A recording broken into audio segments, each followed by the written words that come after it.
I married a man who had a daughter, but Marcus and I disagreed about how his daughter should be educated. Our relationship became strained, even my bond with his daughter suffered. Then something unexpected happened. Both my husband and his daughter started ignoring me. They wouldn't respond to my greetings or talk to me. Even when they did speak, they excluded me.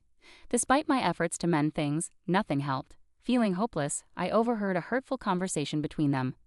I couldn't bear being ignored like this forever, so I made the tough decision to leave home. Later, something unbelievable happened involving my husband and his daughter. My name is Mary, and I'm 30 years old. I work at an ID company. I've been married to Marcus for 2 years. He's 9 years older than me. We met through a friend and hit it off because of Marcus's kind and caring personality. My daughter Anna is 14 years old. The three of us live together in a condo. Anna isn't my biological daughter, she's Marcus's daughter from his previous marriage. Marcus and his ex-wife divorced when Anna was young because they were both busy with work. After the divorce, Marcus's ex-wife gave up custody of Anna and disappeared. Before Marcus and I got married, he told me about his divorce and that he had a child. I was hesitant to get involved because of this, but I decided to meet Anna anyway. Anna appeared to be a modern girl, dressed in stylish clothes, and was very cute. "Nice to meet you. I'm Anna. Thank you for always taking care of Dad." Anna greeted me cheerfully, sensing my nervousness. Nice to meet you too. I'm Mary," I replied. "Likewise. I'm grateful to Marcus," Anna continued. "Oh my gosh, don't be so nervous. I wanted to chat with you too, Anna," I said, trying to relax. Anna didn't seem to mind Marcus and me dating. In fact, she seemed somewhat happy about it. Being without a mom has always made me feel lonely. I know Dad's been doing his best for me, but Mary seems really nice and we get along well. So I'd be happy if you became my mom, Anna said. When I heard that, I felt a strong desire to be her mother. Eventually, Marcus proposed to me and I accepted. Initially, my parents were unsure about my marrying someone with a child. It's natural for parents to have concerns when their daughter is entering into a family where she's not the biological parent of the child. However, I worked hard to persuade them. "I really want to build a family with Marcus and Anna, so I put in a lot of effort," I explained. My sincere feelings must have reached my parents because they eventually gave their approval for the marriage. That's how I ended up marrying Marcus against the odds. In the beginning of our marriage, things went smoothly. Anna even started calling me Mom, and Marcus was kind to me. But over time, things began to change. After dinner, Anna didn't bother to clean her plate and just relaxed on the living room sofa. Meanwhile, Marcus sat next to her, watching TV and drinking alcohol. "Anna, please clean up your plate after eating," I reminded her. "I've told you this before, haven't I?" I thought I was stating a reasonable request, but Anna gave me a displeased look and stared at me seriously. "It's such a hassle. Can't you just do it, Mom?" "No, you need to clean up after yourself. You're in middle school now, so you should start taking responsibility. Don't lecture me about every little thing. You're so annoying." Just because I asked Anna to do the dishes, she started showing a rebellious attitude towards me. I got annoyed and ended up scolding her sternly. "What's with that attitude?" I argued with Anna, but Marcus took her side. "Hey, don't say mean things just because Anna is your stepdaughter. You should clean up after dinner yourself," Marcus said.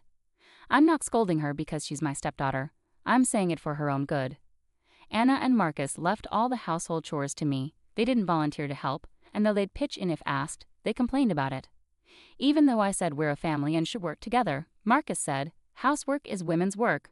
"You're being unfair to me even though I work too," Anna retorted. "When I'm busy and chores get neglected, they always complain that I'm slacking off." On top of everything, Marcus and I disagreed about Anna's education. Anna, who is 14 years old and in 8th grade, is getting ready for high school entrance exams, but she spends a lot of time idle instead of studying. Anna always says, "I don't need to study hard.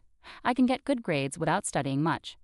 It's true that Anna is naturally smart, so she manages to do decently in school even with minimal studying. But without studying, passing exams, especially for the private high school she wants to attend, will be difficult. It's crucial for her future success that she develops good study habits. That's why I've been encouraging Anna to study more. But Anna just finds me annoying and tells me to shut up. She rebels against my advice. When I tried talking to Marcus about it, he didn't seem to listen. "Anna will be fine. She's smart and reliable. Nagging her like that will only demotivate her," Marcus said. "Don't say things like that. High school will be much tougher for her. If she's going to a private school, it's even more important for her to understand the importance of studying." "Shut up. You're not her real mother, so don't act all high and mighty." "Have you become more unpleasant since before we got married?"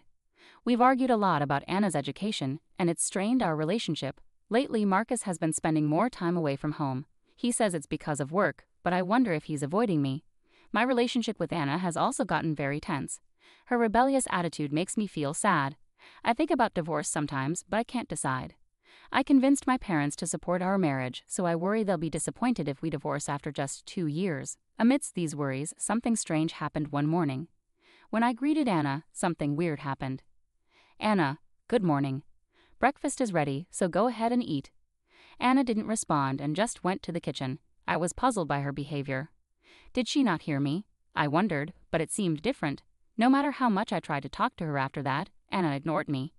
Even when I said, "Have a good day," as she left for school, or "Welcome back," when she came home, she acted as if I didn't exist at all. Confused and worried, I turned to Marcus as soon as he came home from work. "Hey Marcus, I need to talk to you about something concerning Anna." But to my surprise, Marcus didn't respond to me either. "Marcus? Wait, why aren't you answering me?" I tried desperately to talk to him even through dinner, but both Marcus and Anna stayed silent, retreating to their rooms without saying a word. From that point on, they completely ignored me. No matter how hard I tried to engage with them, they wouldn't acknowledge me. Even when I tried to join their conversations, they acted as though I wasn't there. I took on all the household chores and tried to get their attention by making their favorite meals, but nothing seemed to work. Doing everything alone while also working slowly wore me down. On weekends, Marcus and Anna started going out to eat together more often, leaving me behind. Despite us being a family, I felt completely excluded, and it hurt me deeply. How did things come to this? There had been tension lately, but being treated like this was unbearable.